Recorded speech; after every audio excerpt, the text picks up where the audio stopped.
Few periods have been marked in the collective imagination like the French Revolution, the first overthrow of a Christian monarchy within Europe. To establish a republic based on the ideas of freedom, equality, and fraternity came accompanied by a whirlwind of blood and panic with the French Revolution of Flash. Between a way of life centered on God to a new way of life centered on the individual, the church, and the noble aristocracy. Now they would be replaced by the rising bourgeois class, masters of money, trade, and industry. What may be perhaps the main face of this revolution, which was almost a civil war in France. His name is Maximilien or Maximiliano Robespierre, a prepared and cunning man famous for his profession as a lawyer to the point of being called the Incorruptible. He knew how to seize power in Paris at the helm of the Jacobins, even leading a period that has been called the Reign of Terror. Meanwhile, with his mouth, he proclaimed to the masses that the time for equality and harmony had come. With his hand, he signed the fate of those sentenced to the guillotine. But what was the end of Maximilien Robespierre? Stay until the end of the video to know this fundamental story for everyone. This is Reynaldo José Carrillo Vilches speaking. This is the new Encyclopedia, and for those who don't know, I remind you that we now have the new Encyclopedia in English and the new Encyclopedia in Portuguese. You can give us great support by getting involved in both platforms that you can find below, subscribing to both channels, liking the videos, leaving your comments, and watching the material that has a lot of potential. Without anything else to add, let's start with today's video. Maximiliano Francisco Maria Isidoro de Robespierre, or simply Maximilien Robespierre. He was born on May 6, 1758 in the city of Arras, in the northeast of France, in the province of Artois. He descended on his father's side from a long lineage of legal consultants and lawyers. His father, his grandfather, his great-grandfather, and even his great-great-grandfather had been important figures in the world of law in various cities in France, while on his mother's side he came from a lineage of brewers, craftsmen, and merchants. Robespierre, far from coming from nobility, came from an ascending bourgeois family within what was called the Third Estate, which we will see in depth later on. Robespierre would be the oldest of four siblings, Charlotte, Henriette, and Augustine, in July of 1764, at birth, who would be his fifth sibling. His mother suffers complications during childbirth and dies along with the newborn. After this event, Robespierre's father would abandon his children, trying his luck in other parts of Europe, losing track of him until 1777, when he dies in Germany. After the abandonment, the brothers are separated from each other. The girls would move in with their paternal aunts and the boys with their maternal grandfather, but all would remain under the veil of the eldest brother, Maximilien Robespierre. His sister, Charlotte, indicates in her memoirs that the loss of their mother and the abandonment of their father forced the young Maximilien to grow up quickly to take care of his siblings. Being previously typically carefree, but now becoming someone serious, solitary, and distant. By 1765, Maximilien is enrolled in the College of Speakers of Arras, where he excels academically in philosophy and law. For his excellent performance in 1769, he obtains a scholarship to study at the Louis le Grand College in Paris, where he would be a classmate of future revolutionaries like Camille Desmoulins and Georges Danton. Paris at the time was a city where on one hand a powerful but decaying nobility contrasted, and on the other an ascending bourgeoisie with new revolutionary ideas. In Paris, Robespierre would refine his taste for law and philosophy, also standing out in rhetoric and ancient history during his Parisian education. Robespierre and many of his generation and social class would drink from the new ideas that notable French encyclopedists like Jean-Jacques Rousseau, Voltaire, Montesquieu, and others had left, which would be key later on in the antechamber of the French Revolution, as we will also see later. These were times when rationalism, individual freedom, and technique were rising as the guiding values of society. in substitution of God, tradition, and the preservation of social order. For now, Robespierre reads, studies, meditates, learns, and assimilates the works of these great intellectuals, forging his own thought and conception of the French problem. After his time at the Louis-le-Grand College in Paris, he enters the university, where he expands his knowledge on humanities, letters, and laws. There he graduates as a lawyer in 1781, being admitted that same year to the Bar Association, and returning to his birthplace, Reims, to work in the private practice of law. The lawyer Robespierre, of considerable success for 8 years, rarely loses a case. He practiced from a small office in his sister Charlotte's house, and only took on cases where the defendant was a victim of obvious injustice. For 1782, his professional success leads him to become a member of the criminal court in the town of Arras. Robespierre would practice his profession independently until 1789, year in which he and all the French, from the lofty majesty of King Louis XVI to the simplicity of the humblest peasant, would suffer the influence of a social movement that, in the end, would be a whole revolution, the French Revolution.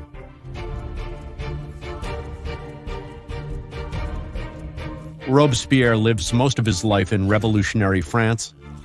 But what was the Kingdom of France like before the events of the Revolution? The Kingdom of the Franks? From the time of Charlemagne, that is, from the 8th century after Christ, it became one of the cultural, military, and political beacons of Europe. A few, almost 9 centuries later, the Kingdom of France was experiencing what has been known as the so-called Old Regime, namely the economic, political, and social organization, coming from the monarchical absolutism, which would formally begin with King Louis XIV in 1643. The so-called Old Regime would be characterized as a form of government in which the king was the center of decisions about the conduct of the kingdom. At the same time, France was the most populous kingdom in Europe at that time, with about 30 million inhabitants. This large population was hierarchically organized at the social level within what were called the 3 estates, or social classes of the Old Regime. And above these 3 estates was the crowned head of the monarch, owner of absolute power and in whom all powers were synthesized. Below or beside the monarch was the clergy, or the Catholic Church, which governed the spiritual and moral life of the French, and it looked after many important aspects of everyday life, such as schools, universities, hospitals, orphanages, charity, and other benevolent institutions. The church owned a large amount of land that it managed and worked for its operation. At the same time, it enjoyed great social and political influence due to the leading role of religious life in France. Beneath the church and the monarchy was the nobility. This stratum of society was composed of large families and individuals, heirs to historic noble titles and large tracts of land. Also tax-free, and that had been won centuries ago by merits of war or other kinds. The nobility was not only a stratum that enjoyed pleasures and benefits, but above all had important obligations and responsibilities. Among them was military service, the protection of the peasants who worked on their lands, overseeing their work and their administrative duties at court. The court resided in the Palace of Versailles with the king. It was not only a place where opera, dances, and banquets were the order of the day, it was also a microcosm, a small universe in which the nobility advised the king when making the major political, economic, and social decisions that would affect the entire kingdom. Finally, at the lowest level of society was the so-called Third Estate. The Third Estate was the social amalgam that brought together people of various occupations and economic conditions who were not part of either the nobility or the clergy, representing more than 90% of the population. The Third Estate common people included peasants who worked on the lands of the clergy, the nobility, or on their own tiny plots, artisans of a wide variety of trades, wage workers in cities, servitude, and other occupations. However, within the Third Estate common people, there was a group that was gaining unique prominence and would play a crucial role in the course of the Revolution: the so-called bourgeoisie. The bourgeoisie comprised a subclass of merchants, industrialists, bankers, liberal professionals, intellectuals, encyclopedists, and members of controversial secret societies. Like the francs-maçons, who, despite not having the privileges of the nobility or belonging to it, were rising in economic power. Within the genesis of this new economic way of life, which has later been called capitalism, Masonic societies and rationalist and egalitarian ideas had won, not only a great prominence in the so-called Third Estate, but also in the nobility and part of the clergy, especially the members of the Third Estate. They will be greatly influenced by these new ideas that we are mentioning. From the transcendental theses of Martin Luther, through the writings and treatises on the equality of all men, democracy, the division of powers, and freedom. In philosophical morality, then, the primacy of reason over tradition, the individual as the center of the world above God, technology as an omnipresent value, and a whole series of ideas with personal and political impact, along with Rousseau, Voltaire, Montesquieu, Diderot, Condillac, and others, finding fertile ground in a society fragmented by class differences, in which a significant resentment was brewing from the most dispossessed towards the most powerful, resentment also fueled by the revolutionary ideas of the time. And what greater inspiration to this revolutionary impetus than the revolution that arose in the English colonies in North America succeeded and ended with the founding of a new country, founded on the basis of equality, progress, and trade, in the year 1783, that is, the United States of America. At the same time, there was the immediate situation of the years prior to the outbreak of the French Revolution, economically the continuous wars that France had with its neighbors, now above all with the United Kingdom, due to the recent French intervention in the North American War of Independence in favor of the Americans. The pronounced fiscal disorder also in turn, like the increase in debt and the high expenses of the clergy and the nobility, had led France to almost total bankruptcy, which affected the economy throughout the town during those years, especially suffering the common people. On the other hand, the economic and financial crisis, together with the poor harvests, the increase in food prices, and the shortage of arable land worsened the situation of the peasants. Particularly, the year 1788 had an unusually cold winter and prolonged droughts that led to a major food crisis that hit the common people hard. Thus, by 1789, it had been set up in France, an ideal scenario in which the passions, ideas, and interests of a broad sector of the population would lead to a revolutionary outbreak. So, returning to our protagonist, Maximilien Robespierre, he does not escape experiencing firsthand all the moods of the days before the revolution. As we have indicated, he belonged to the bourgeois sector of the Third Estate. At the same time, very importantly, at some point in his life, Robespierre actively joined Freemasonry and, as we have said, Maximilien Robespierre in all these events.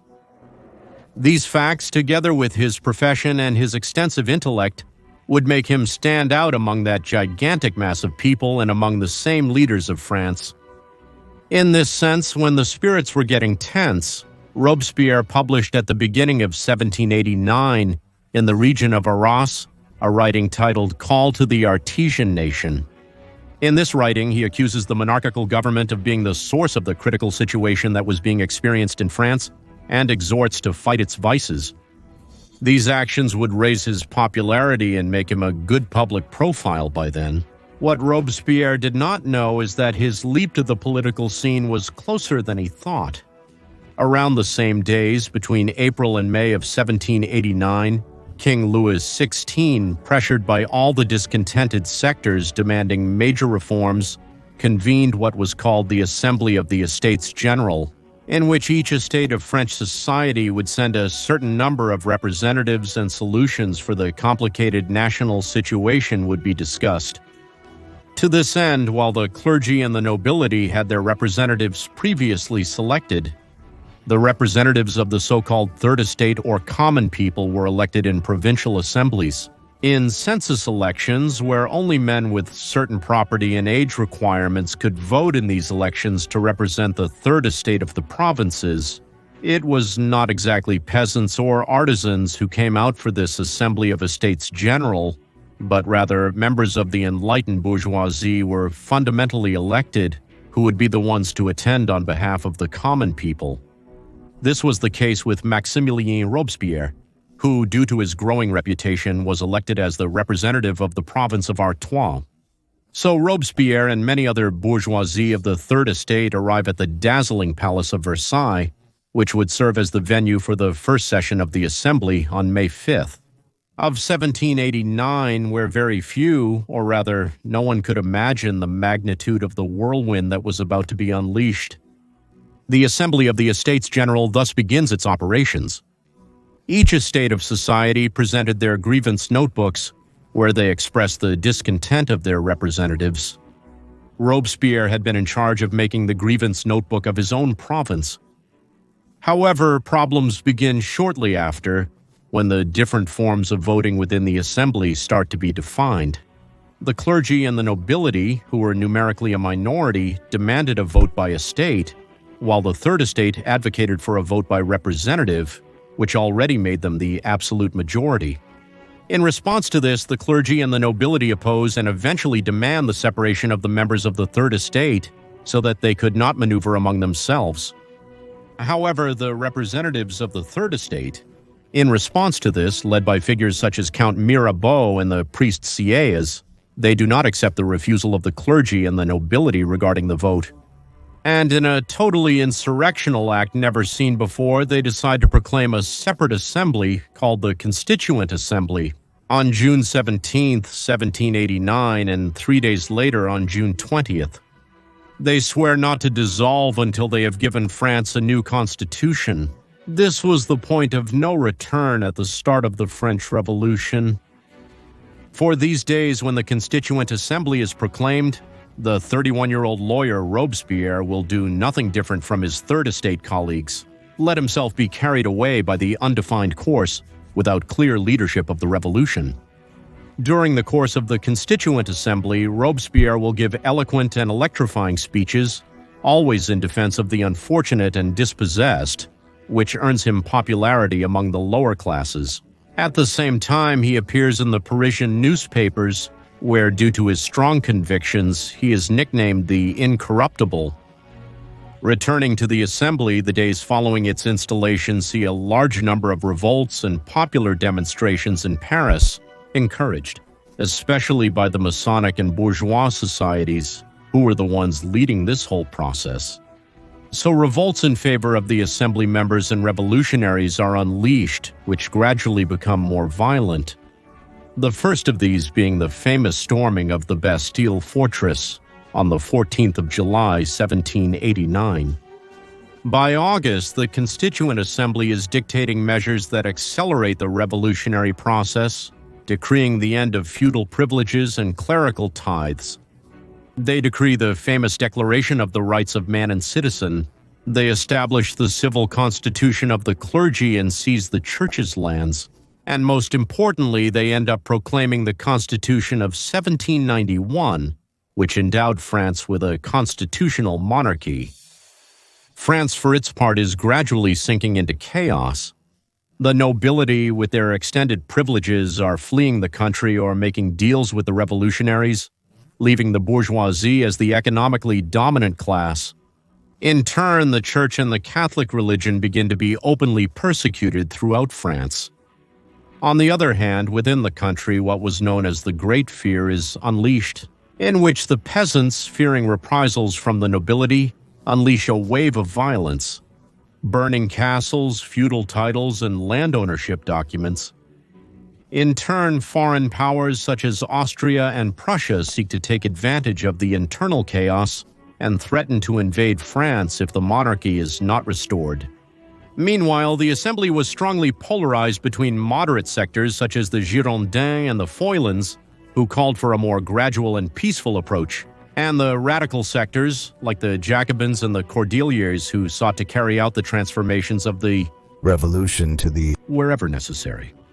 In this way, the Constituent Assembly, as both an executive and legislative body, is hesitant, is fragile, and seems incapable of containing the unleashed whirlwind of violence throughout France. And on his side, the king, increasingly devoid of support, was practically held hostage at the mercy of whatever the revolutionaries decided. Thus passed the first 2 years of the revolution since 1789. Amidst major reforms and political and social chaos, the Constituent Assembly is becoming ungovernable. Not even the prominent voice of Robespierre was heard. This forces Maximilien, who views all this anarchy with concern, to change his strategy. Robespierre would no longer seek to win over the internal factions of the assembly, but would now seek to make himself noticed on the podium, in the square, and in the radical clubs, where the people of Paris gathered to listen to the speakers, their speeches, and their presentations, where, among other things, he extolled the equalization of classes and universal suffrage, were so popular and exciting that they ended up building him a large base of support, not only among the people but also within large political sectors such as the Jacobins, a group whose leadership he will eventually win, as we will see later. The writer Jean-Baptiste Louvet said that the support of the people at Robespierre's rallies were no longer applause, but convulsive stomping. It was a religious enthusiasm, a sacred fury. In the following months, while Robespierre is gaining popularity, public order in France is slowly crumbling. King Louis XVI, who, as we said, was essentially held hostage at the disposal of the Assembly, he was very dissatisfied and worried about the course of the revolutionary events, and he unsuccessfully tries to escape on June 20th, 1791, but is captured and imprisoned in the Tuileries Palace. The escape attempt accelerates the radical factions that were opposed to the monarchy, and the repudiation of the monarch grows even more. At the same time, Austria and Prussia continued to pressure with invading France if the monarchy was not restored or if the king and his family were harmed in any way. In response to this, the Assembly in France declares war on Austria and Prussia, and so begin, in April of 1792, the so-called Revolutionary Wars. In addition to all this situation, revolutionary sectors of Paris storm the Tuileries Palace on the 10th of August, 1792, and the king becomes the center of tension again. The king was seen as allied to the foreign interests of Austria and Prussia to restore the monarchy. The Assembly decides to repeal the constitutional functions of the king and call for popular elections to choose a new body that would be called the National Convention. This new body would be a new Constituent Assembly, which would concentrate legislative and executive powers, and would be the first assembly elected by universal suffrage, without distinction of classes. In these elections, Robespierre, due to the base he had built among the lower classes, was elected representative for the city of Paris, which at the time was the center of the nation's power. The convention was established in September of 1792, and once established, it decided to formally abolish the monarchy in France and establish what would later be called the First French Republic. The convention declares Louis XVI as a conspirator and charges him with conspiracy against public freedom and the general security of the state. The majority of the members of the convention vote in favor of the king's execution, among them Robespierre, who will say, open quotes, "Louis must die because the nation must live." In this way, the King of France, Louis XVI, was sentenced to death by guillotine on January 17, 1793, this sentence being carried out 4 days later. The fall of the bloodied head of the king, far from magically solving France's problems, could only radicalize and maximize them. With the king dead in January of 1793, Robespierre begins to prepare a change of course within the convention. Sheltered in his power, defended by the popular classes that had been cunningly armed by the Jacobins and other radical sectors, Robespierre, who at the time was the undisputed leader of the Jacobin party, eventually decides to dismantle other factions within the convention, and especially the Girondin group within the Assembly, arresting its main leaders and consolidating his power. On the 1st of June, 1793, with control of the political power of the Convention, thus controlling power in France, as the ministers and other French powers had been reduced to mere executors of the decisions emanating from the Convention led by the Jacobins. This had been a sort of coup led by Robespierre and the Jacobins for 1793. In this way, the situation in France became of high severity. In March, a couple of months before Robespierre's coup, the most important revolt within the province had erupted in France against the revolution that generated the first battle of the so-called War of the Vendée, which would become a civil war in the French province.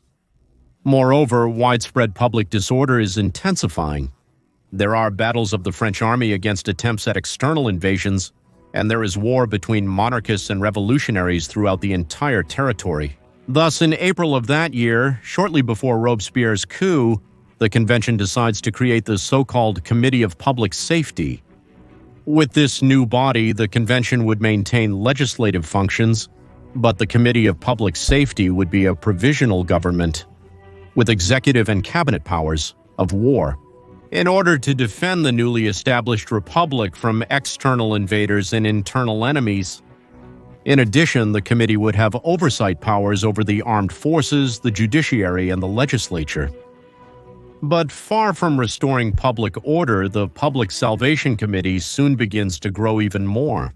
The violence that was now unleashed directly by the state against dissidents and allies.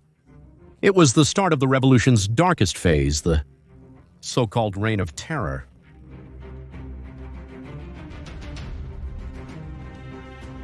Although in theory there was no main figure for decision-making in the Committee of Public Safety, in practice it was Robespierre, due to his leadership and the blow he had given internally to the convention, who had the most weight in this decision-making, so that many of the most controversial measures carried out by the committee would be Robespierre's direct responsibility.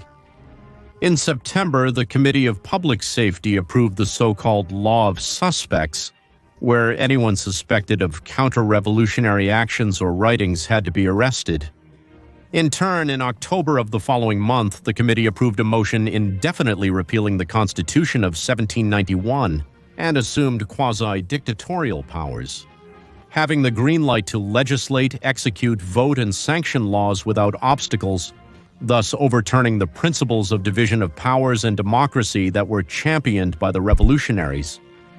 This new dictatorial situation provokes a strong wave of discontent and protests against the convention and the Public Salvation Committee.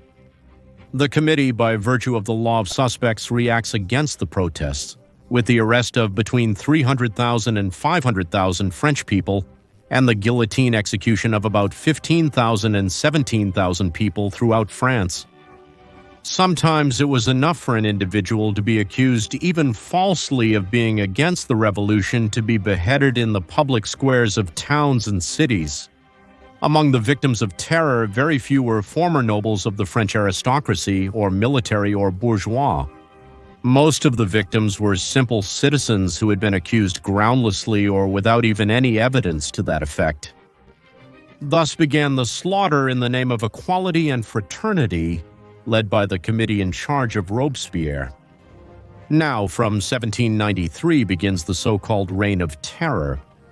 This was not limited to the persecution of French society, but also against the Church. During these months, convents were suspended, revolutionaries destroyed and looted entire temples with their respective sacred objects. Priests were persecuted and harassed, and in some regions Catholic worship was prohibited. Just like in all of France, a so-called cult of reason was promoted from the state, replacing Christian symbols, as well as a new calendar different from the Christian calendar. Economically, the Reign of Terror unleashed by the convention was no better than before. Robespierre carried out measures that exacerbated the economic situation of the average citizen, such as the price control of cereals and legumes, and the prohibition of capital outflow from the country, which led to the emergence of the black market, the shortage of food, which in turn produced a marked famine, and the weakening of the French industry. However, other measures of the convention, such as the freedom of prices for certain products, the freedom of contracting, the Le Chapelier law, which prohibited labor guilds of all kinds. These were measures that rather tarnished the poorest sectors of the population and overwhelmingly benefited the French bourgeoisie of the time, who, with the weakening of the nobility and the economic changes unleashed by the revolution, became the socially and economically dominant group in France. But because of those levels of violence, gradually the spirits around the committee, which was rather intended to end public violence, as well as the spirits against the convention and Robespierre, began to heat up. Inside France, there had also been a strong wave of movements against the revolution. As we mentioned earlier, these revolts inside France had led to something very close to a civil war, with multiple battles between the revolutionaries and the defenders of the monarchy and traditional order. The most famous and bloody of these revolts was the so-called War of the Vendée, which left more than 170,000 civilian casualties and 30,000 military casualties. On the monarchist side, the revolutionaries were particularly ruthless in the War of the Vendée against the counter-revolutionaries, in what has even been considered by some French historians as a genocide against those who opposed the revolution. The discontent in France was clear, with poverty, hunger, and persecution prevalent. Robespierre, for his part, argued that terror was necessary to protect the revolution from its internal and external enemies. Violence, according to him, was a tool to preserve revolutionary ideals. At the same time, Robespierre was losing the ability to distinguish between those opposed to his measures, which were already becoming quite numerous, and those opposed to the revolution. In this way, opposing Robespierre was becoming the same as opposing the revolution. All of this was laying the groundwork for the fall of the current supreme leader of France.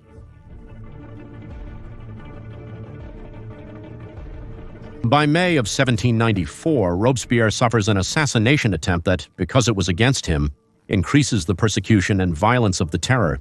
With the so-called Patrial Law, which eliminated the need to present evidence in trials against counter-revolutionaries. In other words, a new law that gave Cardabal the power to execute whoever was necessary, according to the discretion of the Committee of Public Salvation. From the enactment of this law to the passage of no less than 2 months, about 1,400 people were executed just in Paris by June and July of that same year. In the midst of this very serious situation, Robespierre ends up withdrawing from public life. The convention and committee, concerned about Robespierre's potential reactions and the great violence experienced, took action.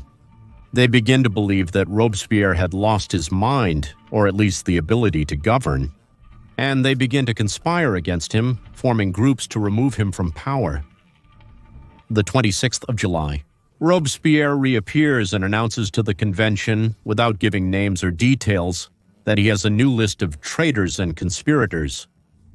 The next day, the 27th, the convention was scared of being the next to be guillotined, as several had already been. Former allies of Robespierre. They hold a session in which its members declare that Robespierre and his ally, Louis Sagnas, were tyrants who should appear before the convention. Robespierre and Sagnas, seeing that they had already lost grace and power, end up fleeing to the Hôtel de Ville.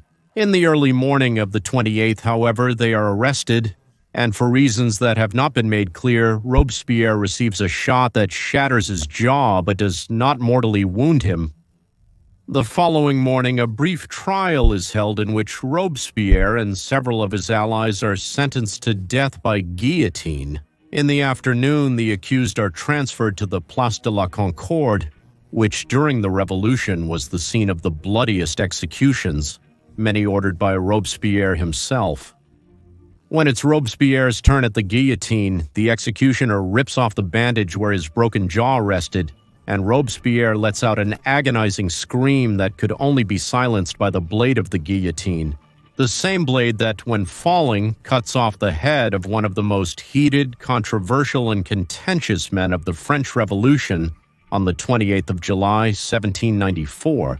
With the death of Robespierre, a more peaceful period of the revolution begins in which the convention recognizes the excesses And it paves the way for a restructuring process that culminates with the Directory of 1795. New governing body that unifies the trends of the time, tries to calm the spirits and stabilize the general situation. In the face of the violent events of the Convention and the Committee of Public Salvation, one might well ask Maximilien Robespierre, the incorruptible, the fighter for democracy and equality, the favorite of the popular classes, the tireless Jacobin, undeniably very prepared and charismatic. The following questions. Where were these principles when the guillotine, death, and famine were stalking the popular masses that he so wanted to dignify? What is behind the struggle for freedom, equality, and fraternity that often ends with pools of blood? This turn or natural progression of the violence that this revolution took against the monarchy and the church, they account for a new historical process that followed its course not only in France but the rest of the world. The story of Robespierre is a prime archetype of the revolution that devours its own children, a revolt against the traditional order that ended up shaping a new world in which we live today. Thanks for watching this video. I hope you enjoyed it. I remind you that you can get the new Encyclopedia in both English and Portuguese below. Give a like to all the videos on those channels. Share it with acquaintances, watch worthwhile material, and subscribe to both platforms. Thank you all very much, and God bless.